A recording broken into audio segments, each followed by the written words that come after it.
కార్మికులు వృద్ధాప్యంలో తగిన నెలసరి పెన్షన్ పొందుటకు ఈ హక్కులో అంతర్భాగం.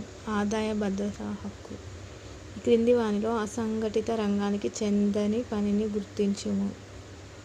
ప్రభుత్వ ఆఫీసులో పనిచేయుట. ప్రపంచంలోనే అసంఘటిత రంగంలో అతిపెద్ద కార్మిక సంఘం SCWA.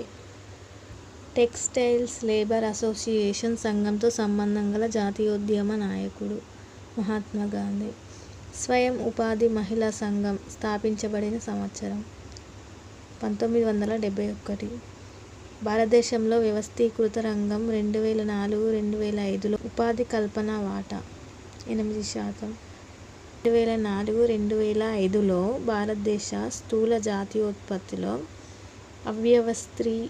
అవ్యవస్థీకృత రంగం యొక్క వాటా 50%. శంకరాచార్యులు బోధించిన తత్వం అద్వైతం. శంకరాచార్యులు జన్మించిన ప్రాంతం కేరళ. ముక్తికి విష్ణువు మీద గాఢమైన భక్తి ఉత్తమ సాధనమని విశ్వసించినది రామానుజుడు. రామానుజుని తత్వం విశిష్ట దైవత్వం. ఈ క్రింది వారిలో వీరశైవ మతాన్ని వ్యాపింపచేసినది బసవన్న. వీరశైవం బోధించని అంశం కుల వ్యవస్థ పాటించాలి. మహారాష్ట్రలో భక్తి ఉద్యమాన్ని వ్యాపింపచేసిన అంటరాని మహర్ వంశస్థులు చోఖామెలని కుటుంబం. ఇతరుల బాధలకు అర్థం చేసుకున్నవారై వైష్ణవులు అని పేర్కొన్నది నార్సీ మెహతా. అభంగాల్ ఈ భాషకు చెందినది. మరాఠీ. అజ్మీర్లో సూఫీ తత్వం ప్రచారం చేసినది మొయినుద్దీన్ చిస్తీ. సూఫీ సన్యాసి కుతుబుద్దీన్ బక్తియార్ కాకి ఈ నగరం కేంద్రంగా బోధనలు సాగించారు. ఢిల్లీ. సూఫీ సన్యాసులు హృదయ శిక్షణకు రక్స్ను సూచించారు. రక్స్ అనగా నృత్యం చేయడం. సహజ కవి బమ్మెర పోతన్న వ్రాసినది మహాభాగవతం. పద కవితా పితామహుడు అన్నమయ్య. శ్రీ వెంకటేశ్వర స్వామిపై 32,000 కీర్తనలు వ్రాసిన వాగ్గేయకారుడు తాళ్ళపాక అన్నమాచార్యులు. కృష్ణుని పూజించే హరే కృష్ణ మంత్రాన్ని బహుళ ప్రచారంలోకి తీసుకొచ్చినది చైతన్య మహాప్రభు. కర్ణాటక సంగీతంలో కీర్తనలు స్వరపరిచినది కంచర్ల గోపన్న. దాశరథి శతకం రచయిత కంచర్ల గోపన్న. తులసీదాసు రామచరిత మనసును ఈ భాషలో వ్రాశాడు. అవధి. నామ్ ఘర్ పేర్లతో భగవన్ నామ మందిరాలు ఏర్పాటు చేసినది శంకరదేవుడు. మీరాబాయి ఇతని శిష్యురాలు. రవిదాసు. హిందూ ముస్లింలను శిష్యులుగా చేర్చుకున్న గురువు కబీరు. గురునానక్ జన్మస్థలం తల్వం. మహారాష్ట్రలో భక్తి సంప్రదాయానికి ముఖ్య కేంద్రం పండరీపురంలోని విఠలుడు. యముడు నచికేతుని సంవాదం ఇందులో ఉంది. కఠోపనిషత్. వీరి బోధనలు మధ్య మార్గంగా పేరుగాంచాయి. బుద్ధుని బోధనలు ఈ గ్రంథంలో ఉన్నాయి. త్రిపిటకములు.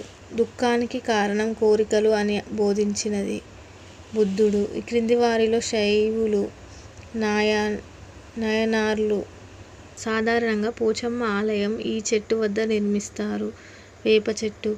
క్రింది వారిలో పశు సంపద కాపాడే దేవతగా ఆరాధింపబడేవారు మైసమ్మ. అనాథల్ని కాపాడే దేవత గంగమ్మ. క్రింది వానిలో గంగమ్మ తల్లికి చెందినది పైవన్నీ. గ్రామ పొలిమేరలో ఉండి ఊరును కాపాడే దేవత ఎల్లమ్మ. వ్యవసాయ భూములను పంటలను కాపాడునది పోతరాజు. పశువులను గొర్రెలను కాపాడువారు కాటమరాజు. సమ్మక్క సారక్క జాతర ఈ జిల్లాలో జరుగుతుంది. ములుగు. సమ్మక్క సారక్కలు ఈ రాజులతో పోరాటం చేశారు కాకతీయులు. ప్రాచ్య పండితులు అనగా వీటిని అధ్యయనం చేసినవారు. భారతదేశ గ్రంథాలు. ప్రార్థన సమాజం 1867 ఇచ్చట స్థాపించబడినది. బొంబాయి. కేశవ్ చంద్రసేన్చే ప్రభావితుడైన ఆంధ్రుడు. కందుకూరి వీరేశలింగం. రామకృష్ణ మఠాన్ని స్థాపించినది స్వామి వివేకానంద. ఆర్య సమాజ స్థాపకుడు స్వామి దయానంద. ప్రాచీన మతాల్ని బోధించుటకు ప్రాధాన్యతనిచ్చిన ఆర్య సమాజంలోని వర్గం యొక్క కేంద్రం హరిద్వార్. అలీగఢ్ ఉద్యమాన్ని ప్రారంభించినది సర్ సయ్యద్ అహ్మద్ ఖాన్. శారదా చట్టం చేయబడిన సంవత్సరం 1929. సతీ సహగమనాన్ని నిషేధిస్తూ చట్టం ఈ సంవత్సరంలో చేశారు.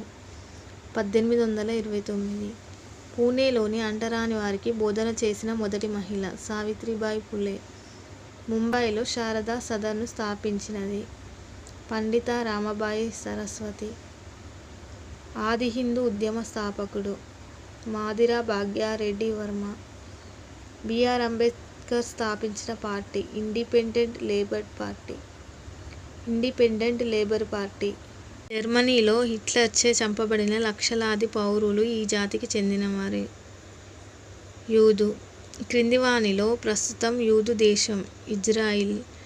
సౌదీ అరేబియాలో ప్రార్థనా మందిరాలు ఈ మతస్థులు మాత్రమే నిర్మించుకొనుటకు అనుమతిస్తున్నారు. ఇస్లాం. ప్రభుత్వం నుండి మతాన్ని వేరుచేయు విధానంకు గల పేరు లౌకికవాదం. అమెరికా రాజ్యాంగానికి చేయబడిన మొదటి సవరణ దీనికి ఉద్దేశించినది. మత స్వేచ్ఛ. ఈ క్రింది వానిలో ఫ్రాన్స్ వలస రాజ్యం కానిది నమీబియా. క్రింది వానిలో సంస్కృతిని గురించి తెలుపునది. ABCD. పండుగలు, వస్త్రధారణ, ఆహారం, భాష. స్వాహిలీ భాష ఈ ప్రాంతానికి చెందినది. ఆఫ్రికా. ఈ క్రింది వానిలో ద్రావిడ భాష నుండి ఉద్భవించని భాష మరాఠీ. బెంగాలీ భాష ఈ కుటుంబానికి చెందినది. Indo Aryan. ఈ క్రింది వానిలో సరికాని వాక్యం. ఒక భాష పదాలు వేరే భాషలోకి చేరలేవు. తెలుగు, తమిళం, దేవనాగరి వంటి లిపులకు మూలమైన లిపి బ్రాహ్మీ లిపి. ప్రాచీన కాలంలో వ్రాయుటకు ఉపయోగించిన బూర్జా పత్రాల చెట్లు ఇచ్చట పెరిగేవి. హిమాలయాలు. దక్షిణ భారతదేశంలో ప్రాచీన కాలంలో వ్రాయుటకు ఉపయోగించిన సాధనాలు తాటి ఆకులు. ఋగ్వేదంలో విశ్వ ఆవిర్భావం గురించి తెలియజేస్తున్న సూక్తం నాసదీయ సూక్తం. సంస్కృతంలో ఆదికావ్యం రామాయణం. జాతక కథలు ఈ మతానికి చెందినవి. బౌద్ధ. ఈ క్రింది వానిలో శస్త్రచికిత్సల గురించి తెలియజేసే ప్రాచీన గ్రంథం సుశ్రుత సంహిత. క్రింది వానిలో సంస్కృత నిఘంటువులు వ్రాసినది పతంజలి. శూద్రకుడు వ్రాసిన మృచ్ఛకటికం వీరి గురించి తెలుపుతుంది. పట్టణ ప్రజలు. ఈ క్రింది వానిలో మొదటి సంస్కృత పద్య కావ్యం బుద్ధ చరిత్ర.